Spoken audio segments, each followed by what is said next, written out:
Hey everyone, welcome back. आज मैं explain करूंगी 2020 में रिलीज हुई एक Thai series girl next room.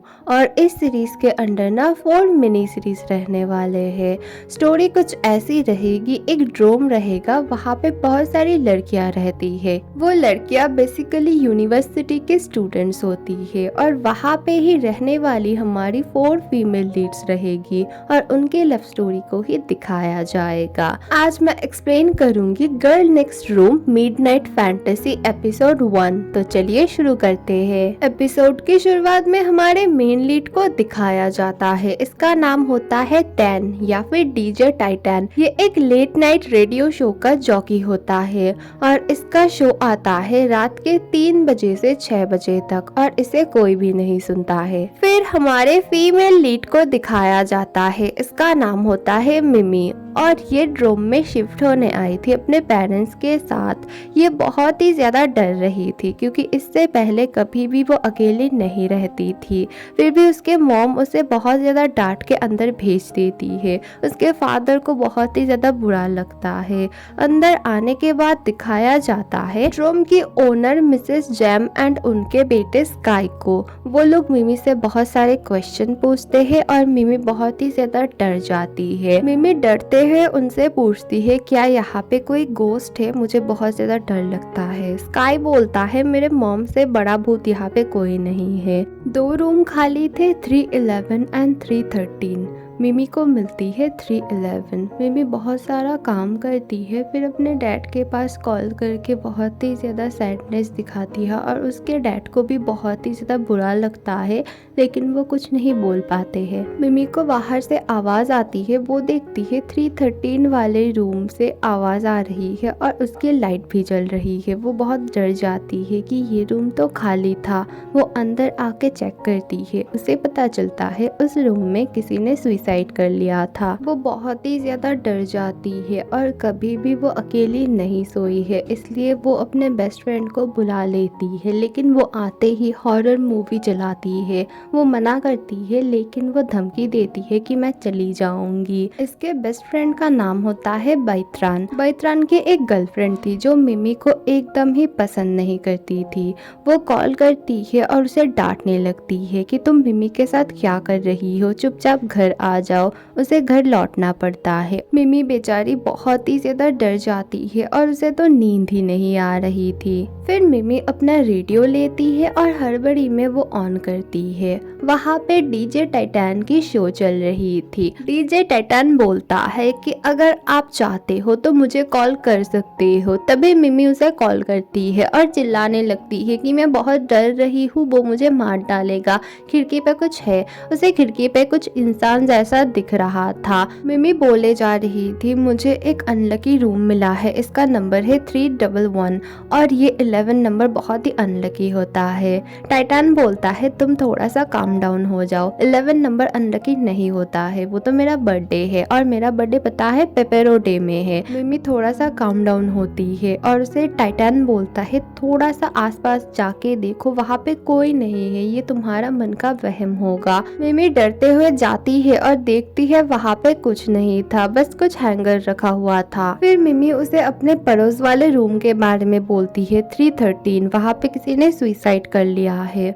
फिर वो बोलता है ऐसा कुछ भी नहीं है, वहाँ पे कोई नहीं है, तुम वहाँ पे जाके देखना। मिमी बोलती है नहीं, मैं वहाँ पे नहीं जाऊंगी। फिर वो बोलता है ठीक है, तुम इमेजिन तो करो कि तुम वहाँ पे जा रही हो। मिमी इमेजिन करने लगती है कि वो डीजे टाइटैन के साथ जा रही है। क्योंकि मिमी उसे नहीं जानती थी इसीलिए उसका फेस उसे नहीं दिखता है। वो रूम उसे लगता है कि बहुत सुंदर है अंदर से, एकदम फेरी टेल की तरह। और ये उसका सपना था, वो तो सो गई थी। उठ के देखती है वो बहुत ही ज्यादा लेट हो गई है। मिमी अपने फ्रेंड को सब कुछ बताती है कि कल रात को उसने एक रेडियो शो में कॉल किया था और क्या क्या हुआ। वो उसे डराने लगती है, बोलती है ऐसा कोई शो होता ही नहीं, वो भी रात के 3 बजे। क्या तुम पागल हो, किसी भूत के साथ तुमने बात कर ली। और मिमी चिल्लाने लगती है डर के। और लाइब्रेरी के अंदर ही सो रहा था तैन, क्योंकि वो लेट नाइट शो करता है तो फ्री टाइम में वो बस सोता ही रहता है पूरा दिन। वो गुस्सा करता है उन दोनों पे चिल्लाने की वजह से और उन्हें बहुत ही बुरा भला सुनाता है। और फिर मिमी की फ्रेंड भी उसके साथ लड़ती है, वो चला जाता है। वो मिमी को बोलती है पता है ये बस दिखने में ही हैंडसम है लेकिन ये बहुत बुरा है, ये जब भी मुंह खोलता है सबके साथ झगड़ा ही करता है। तैन के फ्रेंड को मिमी की फ्रेंड यानी कि बाइथरन पसंद आ गई थी और वो बोलता है मैं तो इसे ही डेट करूंगा। कितनी सैवेज है यार ये। तैन बोलता है मुझे इन सब में नहीं पड़ना है, तू बस मेरी प्रॉक्सी लगा देना, मैं घर जाके सो रहा हूँ। तैन घर आता है और वो बहुत ज्यादा अकेला होता है। वो अपने पेट के साथ ही बात कर रहा था और वो मिमी के बारे में बोलता है कि वो इतने जोर से चिल्ला रही थी इसीलिए मैं नहीं सो पाया और मुझे घर आना पड़ा। रात को तैन अपने स्टूडियो जाता है, वहाँ पे उसका कलीग था, इसका नाम है ग्रैफ। ग्रैफ बोलता है ये शो मुझे बिल्कुल भी पसंद नहीं, कोई हमें सुनता ही नहीं, हम बस अकेले ही बात करते रहते हैं। मिमी रेडियो शो के लिए वेट कर रही थी क्योंकि उसे देखना था सच में कोई रेडियो शो होता है या नहीं। शो स्टार्ट होती है और मिमी तो बहुत ही ज्यादा खुश हो जाती है। वो फिर से कॉल करती है। तैन पूछता है तुम तो वही हो ना कल जिसने कॉल किया था? वो बोलती है हाँ। फिर वो पूछता है अच्छा तुम इतना डरती क्यों हो, मतलब डरपोक कैसे बनी? वो अपने पास्ट के बारे में बोलती है कि मैं जब छोटी थी मेरी माँ हमेशा मुझे टोका करती थी, ये मत करो, ये हो जाएगा, भूत पकड़ लेगा, ये तुम्हें खा जाएगा, एक्सीडेंट हो जाएगा वगैरह वगैरह। अब मैं बहुत ही ज्यादा डरपोक बन चुकी हूँ। तैन बोलता है ऐसा कुछ भी नहीं है, तुम बस थोड़ा सा रिलैक्स रहो, सब कुछ ठीक हो जाएगा। और तुम्हें जब भी डर लगे ना तुम कुछ स्वीट खा लेना। और वो इमेजिन करने लगती है कि तैन आता है और उसे स्वीट खिला रहा था, लेकिन इस बार भी वो फेस नहीं देख पाती है। मिमी डीजे टाइटैन के बारे में सर्च कर रही थी लेकिन कहीं से भी उसका फेस उसे नहीं मिलता है। फिर वो सर्च करती है ये पेपेरो डे क्या होता है। इसका मतलब होता है 11/11, मतलब नवंबर का 11 तारीख को जिसका जन्म होता है। वो फोन में पूरा खो चुकी थी, उसका तो होश ही नहीं था और उसका एक्सीडेंट होने वाला था, लेकिन तैन आके उसे बचा लेता है। फिर वो उसे बहुत ही ज्यादा डांटने लगता है। मिमी भी उसके साथ लड़ने लगती है, बोलती है अगर मैं मर भी जाऊँ ना दोबारा मत आना मुझे बचाने को। मिमी क्लास में जाके देखती है कि बाइथरन अपने गर्लफ्रेंड के साथ बैठी हुई थी और वो तो मिमी को बिल्कुल ही पसंद नहीं करती, इसीलिए बैठने नहीं देती है। वो पीछे आके बैठ जाती है और वो सो जाती है। उसके साइड में ही तैन सो रहा था। तैन उठता है और मिमी को देखता है, फिर वो प्यार से उसका चश्मा हटाता है। फिर से दोनों सो जाते हैं और मैम आती है और उन दोनों को उठाती है और बहुत ही ज्यादा डांटने लगती है। फिर दोनों अपना बैग समेटते हैं। मिमी देखती है उसके पास एक स्वीट का डब्बा था और उसे देखते ही उसे डीजे टाइटैन की बातों का याद आ जाता है और फिर मैम उन दोनों को बाहर निकाल देती है। बाहर जाके वो दोनों बहुत ही ज्यादा लड़ने लगते हैं। दोनों एक दूसरे को बोलते हैं तुम्हारी वजह से मुझे बाहर निकाला गया है। मिमी को उसके डैड कॉल करते हैं और मिमी बहुत ही ज्यादा शिकायत करने लगती है, ये अच्छा नहीं है, वो अच्छा नहीं है, खाना अच्छा नहीं है वगैरह वगैरह। उसके डैड बोलते हैं मैं तुम्हारे लिए अपने हाथों से खाना बना के लाऊंगा।